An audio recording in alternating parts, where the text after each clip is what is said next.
Welcome to Marrow Masters Season 10, sponsored by Pharmacyclics & Janssen and Insight. The National Bone Marrow Transplant Link, established in 1992, strives to help patients, caregivers, and families cope with the psychosocial challenges of bone marrow and stem cell transplant from diagnosis through survivorship. Season 10 focuses on sharing hope and inspiration regarding chronic graft versus host disease, or GVHD. This season will cover the importance of clinical trials, find out what survivors wish they and their loved ones had known before, during, and after transplant, and even talk about the unique needs of young adults. Here's your host, Executive Director of the NBMT Link, Peggy Burkhart. Welcome, everyone. Today we have with us Rhonda Stewart, an AML survivor. Rhonda's going to tell us her story and also share with us her graft versus host disease issues and triumphs. Hi, Rhonda. Hi, Peggy. How are you? Good. How are you today? I'm doing good today. Thank you. Good. Well, thank you for being with us. Let's dig right in. Okay. Let's talk about your story and start with your journey, how it began. My journey began, if I could go back to 2012, I was diagnosed with non-Hodgkin's lymphoma, in which I battled that and blessedly went into remission and was in remission for almost 7 years before I was diagnosed with acute myeloid leukemia. And unfortunately, they say that probably came from vincristine, one of my chemo treatments of the non-Hodgkin lymphoma. So the greatest chance for me to be able to stay in remission, I was told by those great doctors at Johns Hopkins Hospital, was to have a bone marrow transplant. So blessedly, my 2 sons competed who was going to donate their bone marrow to me. The youngest one got upset because the oldest one at the time, who was 28, they selected him and he donated his bone marrow to me. So I was fortunate to go through the bone marrow transplant process and my son being my donor. And then once that was completed after a certain amount of months back in March of 2019, then that's when I started the healing process. But unfortunately, I ran into some hiccups in that process. One of the chemos for the leukemia dropped my platelets so low that I had a brain bleed. Ugh. So during the brain bleed, I had to have actual open brain surgery where they had to pull the skull down and drain the blood off. So I had that surgery while I was going through the treatment after the chemo for the first chemo process. And then once that was completed and the bone marrow transplant was completed, I came home and began my healing process. And I also at the hospital went through my graft versus host disease journey. So I'll talk about that in a little bit, but that's where I went through that first phase of my health journey. And also when I came home, not only did I go through my graft versus host disease journey, but unfortunately, I got diagnosed with another autoimmune disease at the same time, which is myasthenia gravis. Oh, wow. And while they were searching for myasthenia gravis, the symptoms I was having for that, they discovered I had an aneurysm on the other side of my brain. So I had brain surgery again in 2021 for the aneurysm. So I am really what you call a walking miracle. I was thinking that. Yes. So I had that surgery. And then after that, I was healing from the chemo and radiation treatment, the bone marrow transplant, and the brain surgeries on top of graft versus host disease. And I'm looking at the big smile on your face. I don't know how you have done what you've done, but my goodness, congratulations, and talk about resilience. I'm so glad that you were able to get through all of that and to have your son be your donor. That must have been a really incredible experience. Yes, it was. Let's talk about the graft versus host disease. How bad was it? How do you get through it? Tell us what you think about all of that. Well, my graft versus host, what I was affected by the organs was my lungs. So I had 3 respiratory lung infections, which 2 of them I had to be hospitalized, but they are so fantastic with taking you through the process, getting you on your feet and then moving forward. So I have to credit Johns Hopkins Hospital for doing a fantastic job, even though I was in the hospital going through that journey. And then to show the healing process over time, last year I got another respiratory infection and fortunately, this time, Peggy, I did not have to be hospitalized. Oh, good. So it goes to show the progress for that as far as my lungs are concerned. Yes, my lungs are weak. I try to exercise and do what I can to keep them strong. But yes, my lungs were infected. My skin was infected with a horrific rash in which I had to be put on steroids. I was hospitalized for one of my skin rashes one time. However, to this day in 2023, I have no rashes at all. Zero. It just took a little bit of time and patience. And then I also was affected with my left eye. I had a graft versus host of the left eye, in which I had the pain in the eye and I had extreme eye dryness. So I just used the basic over-the-counter eye drops, and I could tell the name, as we go along. But yes, that helps. And when it flares up, I use those same eye drops, and they work a wonder for my eyes. And then also I had gastric major issues, and then that probably contributed because I already have irritated bowel syndrome, and that just elevated that even more. So with the gastric, I had to be hospitalized a couple of times for the gastric challenges because of the diarrhea that it caused. I had what they call C. diff. Sure. Yeah, I had C. diff quite a few times in which they had to address. So that and the diarrhea. So quite a few times I've had to be hospitalized, but that's over a 4-year period of time that I've been journeying through all of this. Wow. You are something. I did want to say, we'll put in the show notes the names of the eye drops that helped you. I think that could be helpful to other people. And this is so inspiring, Rhonda, because it just shows that there is hope that the GVHD will settle down. It'll burn out a little bit, because people that are at the beginning of their experience, their journey, sometimes it just doesn't feel like it's going to end. So yes. I love this hope and inspiration that you can offer today, that there is an end in sight. I mean, for you, a victory, a milestone was not having to go to the hospital for that lung infection. And how wonderful was that? Yes. Okay, next question. What has helped you with the GVHD healing process, and what are the challenges there? What has helped me tremendously is various prescriptions when it was extreme to the point of going to the hospital. Those were prescribed medicines that I had to take. But also, I'm a person who loves to go out and try to figure things out for myself, honestly. And I discovered that over-the-counter medicine, healing medicines, such as I was advised to try Aquaphor healing ointment for my skin rashes, which helped tremendously. And then also I was put on steroids and breathing treatments when I had the respiratory lung infections. And for the dry eyes, I used what is called Systane, Systane Ultra PF eye drops. They're great. And ironically, for the gastric, I had gastric issues way before cancer. Like I said, I had IBS. And what one doctor discovered was he put me on mirtazapine, which is an antidepressant they use for gastric issues, and it completely solved my gastric problem. Really? I've never had a doctor who said, take this antidepressant for your gastric challenges. I have not had to take a Zofran or any anti-nausea medicine for over 2 years, and I was taking that medicine daily. Matter of fact, when I was in the hospital going through chemo treatment, I was so sick. One day I threw up 12 times. So now for me to pioneer over the gastric and not have to take any nausea medicine, but every blue moon, my friends at work used to tease me because I used to take Pepto-Bismol every day. But now I threw that Pepto-Bismol bottle across the room and said, bye. Good. So basically those have been doing it. Now, I do have neuropathy damage and nerve damage, so I do basically have to deal with that on a day-to-day basis.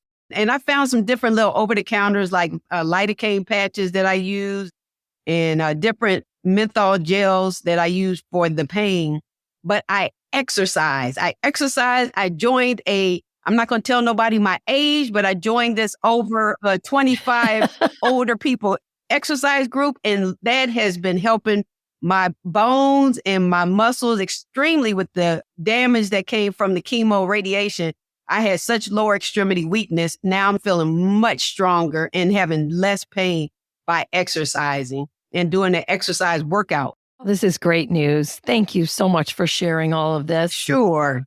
And what else? Tell us about your faith, your spirituality. So one thing when I came out of this journey, which I would say was part of my personality even before, was I call it, it's a Rhonda term. It's probably not even a word. It's called Rhonda Realism.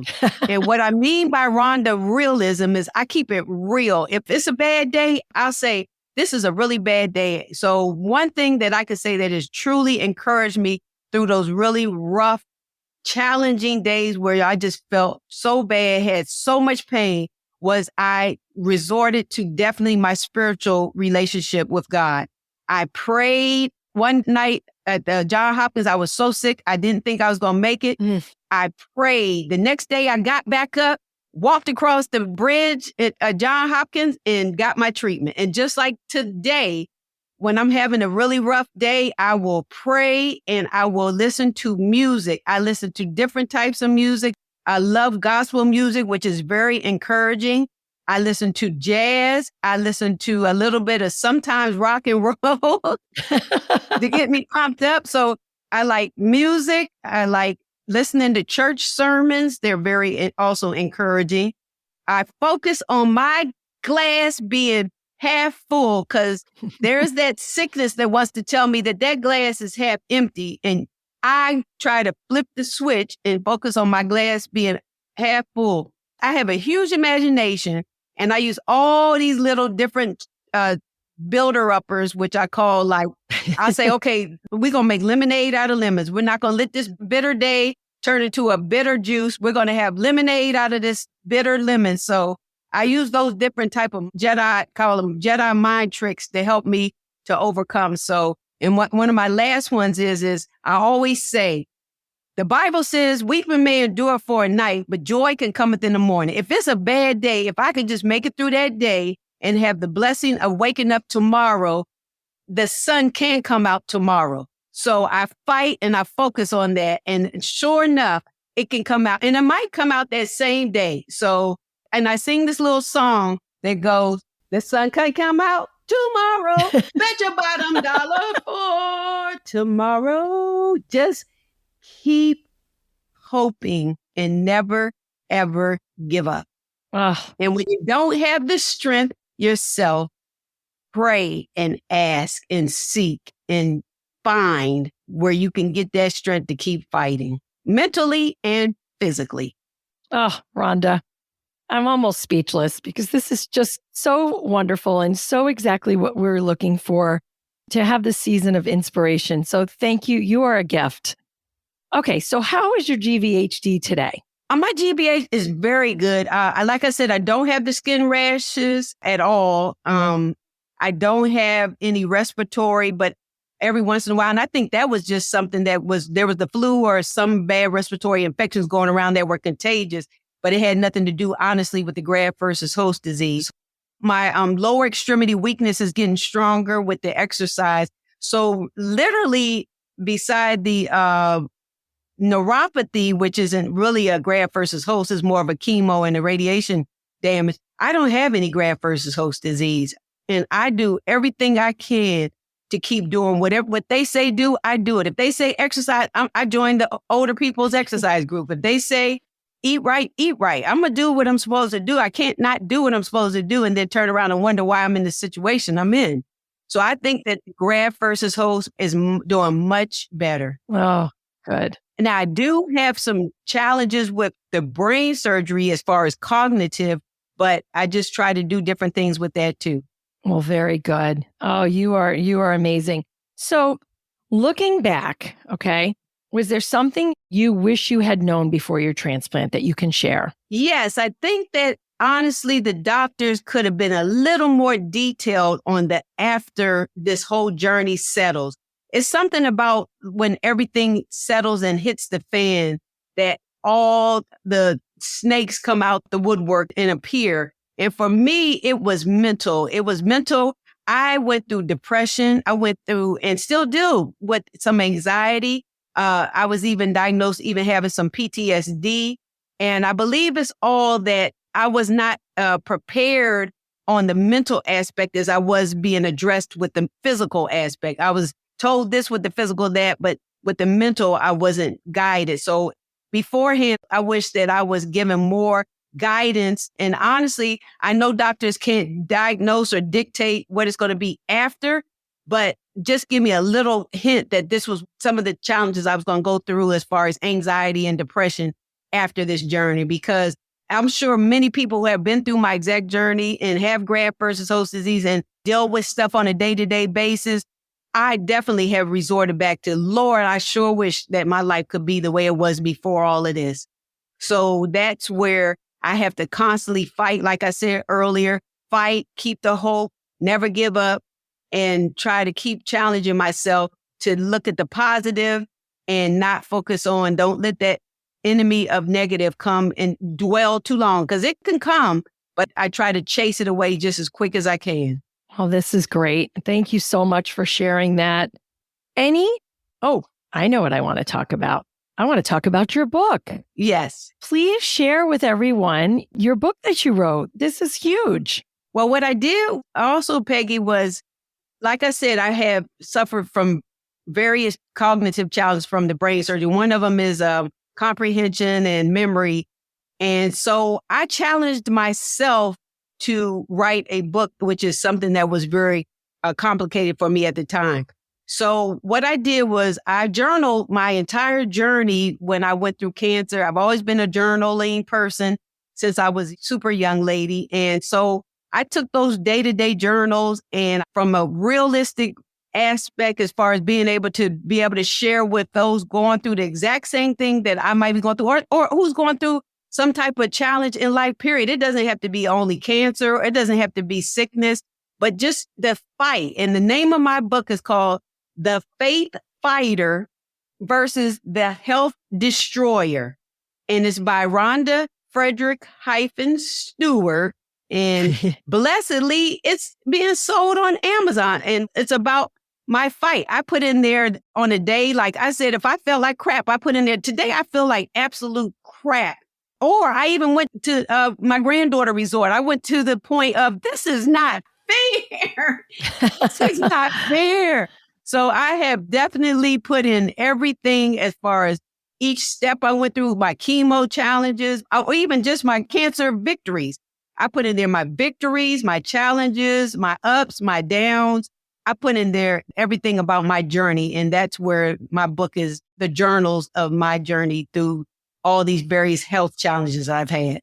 Well, congratulations on that. How long ago did you write the book? It got published last year, 2022. Okay. So it's probably almost not quite a year yet. Okay. But yes, I've had so many people tell me about how, and not even just, like I said, not only people who've just gone through a graft versus host disease or cancer journey, but people in general have said how encouraging it is, because I got on the cover, me with some boxing gloves on, and that's where I am the faith fighter. I fight with the blessing of God giving me the strength, and God giving me the know-how, and just God being with me along with my beautiful family. So family and friends and that love and support, that's the faith fighter. And the health destroyer came to kill, steal, and destroy. So I definitely determine myself as being the faith fighter. I would say you certainly are, and I can't wait to read your book. And we will put the information in the show notes so people will know how they can order your book. Oh, okay, great. Yes. And I pray that whoever orders my book, my whole purpose in writing that book was, first of all, the challenge to myself, but also my heart's desire is always to be a big encouragement to everyone in whatever way I can. I love very much, and I would love for my book to be an encouragement to many. I'm sure it is. So thank you for that. So Rhonda, we were talking earlier before we recorded about where you are with all the different milestones. Can you fill us in on what it's like now? Sure. Well, definitely here I am 4 years out. Matter of fact, within the last month, I had my 4-year regular checkup appointment with my bone marrow transplant doctor. And he said that I am doing so well as far as with the graft versus host disease, and as far as my transplant, which I'm sure many who have had a bone marrow transplant know that what they check for every year is to see if you're 100% your donor's DNA. So thank God we do this celebration every year where the numbers are coming in and they'll say, you're 100% your donor DNA. And then I tell my son, okay, I could go out here and punch somebody in the head and you would get blamed. You would get blamed because I'm 100%. And then the excellent, what I find where God bless humans to have intelligence and so much wisdom and knowledge is I'm not even my own blood type anymore. I am my son's blood type. So it is just amazing that they checked that and I still am. And after next year, which will be 5 years remission, I will not have to come back and get checkups hardly that often with the bone marrow transplant doctor. And for my 2 brain surgeries for the brain bleed and the aneurysm, I just also had an appointment within the last month. And my neurosurgeon doctor said that I am doing so fantastic that I do not have to come back anymore for a checkup because I am past that point. And at Johns Hopkins, the doctor there, my oncologist, he said that I am the poster child of the cancer journey. And he always calls me the poster child because I was just moved out to 6 months with him. And, I say that not to say for anybody else who's going through this journey that you might still be going through. And I might be sharing, my victory celebration. But this didn't get here yesterday. It took time. And that's why I say so many times over, just keep fighting. Never give up because you can get to that point. And even if you have a slip back, a bad day, or something flares up, or some graft versus host comes out of left field, just keep fighting and never give up. And that's the thing. Even if you just got to fight with whatever way, if you got to lay in the bed all day and that's your rest way, or if you're mad all day, just be mad, but don't give up. Keep fighting. Just say, I'm going to get this together and keep moving forward because that's where I am now. And that's going to be my motto for always is just never to give up. And that's where, when I was in the hospital, if I had one last thing to say was I was bedridden. I had high dose chemo and high dose radiation. I took my IV pole, had my husband play some music, and I took that pole and danced around the halls of the hospital because I told that daggone monster sickness that I was not going to surrender to it and I was going to fight. So that's my theme. That's my goal. That's my hope always. I'm going to keep fighting, fighting, fighting. And that's why on the cover of my book is me in those boxing gloves on because I want to keep fighting. Oh, bravo. You go, girl. Yeah. We are so proud of you and so thankful. Oh, Rhonda, we covered a lot today, and we thank you for sharing your resilience and your determination and your optimism. Is there anything else you'd like to say before we wrap it up? I just would like to thank the Bone Marrow Transplant Link for inviting me to do this because, again, like I said, it's so heart blessing for me to be an encouragement to someone or to others. If my story and my journey can do just that, then that blesses my heart. So I'm thankful that you invited me and asked me to even do this. And I sure do pray that it blesses many. So that's about it for me. Thank you for asking me to do this. Oh, well, thank you for saying yes. This has been the Marrow Masters podcast. If you know someone who would benefit from the information in our show, please share this episode with them. And don't miss future episodes of our show. Follow Marrow Masters on Apple Podcasts, Spotify, YouTube, or wherever you're listening right now. And to connect with the National Bone Marrow Transplant Link, visit nbmtlink.org or follow the link in our show notes.